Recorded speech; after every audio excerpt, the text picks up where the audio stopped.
今回は固形のコンディショナーバーを作っているところを皆さんにお見せしています。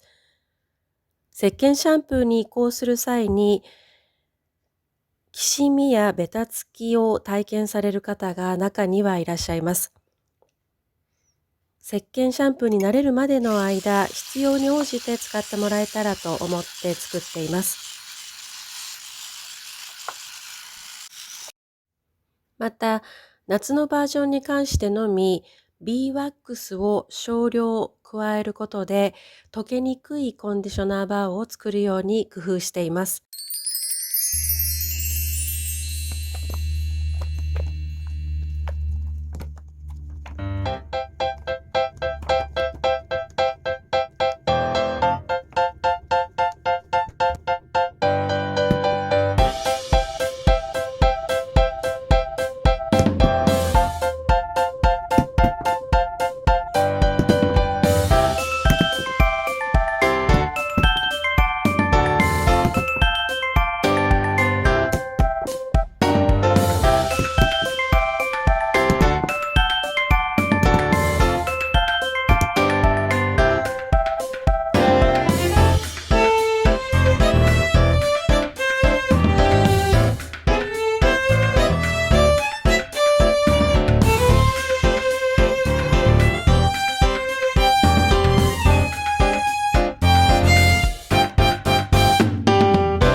今日も最後までご覧くださりありがとうございます。